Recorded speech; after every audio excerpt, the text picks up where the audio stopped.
show you how I can corn. You want to shuck the corn and get the silk off of it. And it's better just to use a countertop. Just come down through the cob and cut the corn off. You want to still leave, you don't want to get the whole kernel from the cob. You're just getting the very tip of it, or else it's going to turn into cream corn.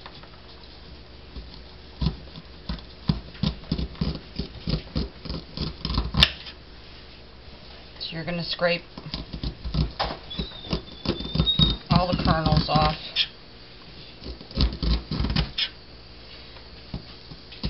And it's better to do this on a counter so that you can move your hands freely instead of in a bowl. And then I just take, with each ear of corn, dump it into the pot. Once you got all your corn in there, you want to fill it up with water to about 2 inches above the corn and bring it to a boil. Once it starts boiling, turn it down to medium and let it simmer for about 5 minutes.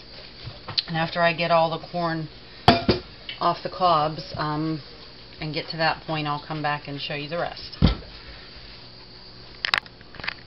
One thing I forgot to mention is you don't want to take the corn from the tips at either ends. And once you start doing them, the cobs are going to start sliding around on your counter. You can just put them on a paper towel. So you want to start about here and just go down to where you're leaving the tip of the corn on there, where you're not going all the way down to the bottom. That's it. I'll be back once it's ready to put in the cans. As your corn's cooking, if it gets a foam, a yellow foam on the top, you want to try to skim as much of that off as you can. You're probably going to get a couple kernels of corn with it, but you want to get rid of that, get that out of the juice. Okay, the corn's simmered for 5 minutes, and the rest of it's easy. Instead of draining it, I'm just using a slotted spoon. And you're still going to have little silks in the corn. It doesn't matter how much time you spend shucking it. As you cut the corn off and it boils, you're going to get silks in it.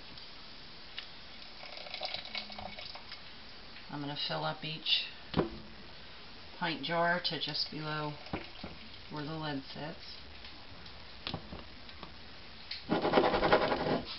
I'm going to add a teaspoon of salt. And I'm just going to skim off liquid. To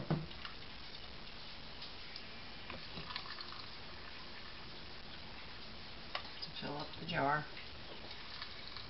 Just below where the lid sits.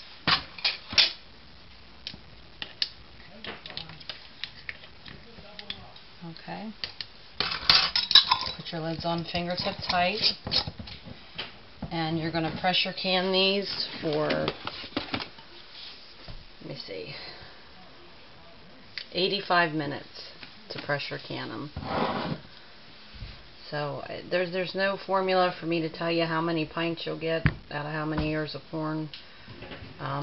Just depends on how big the ears are, and that's it. So you'll just kind of have to guess to see how many jars you're going to get. But it's really good, especially in the middle of winter.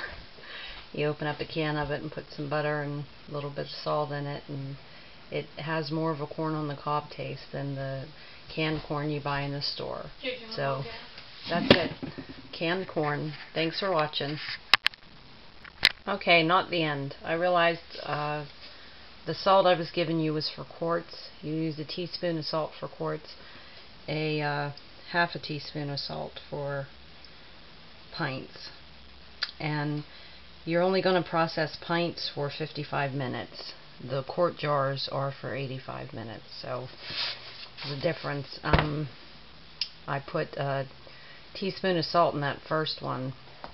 And I also didn't tell you guys to wipe around the rim when you're done. If anybody's the first thing you're going to can, once you have everything in there and you get the air out, you want to wipe around the top of the rim to make sure that lid seals good. So that's it. That's the end. Thanks for watching.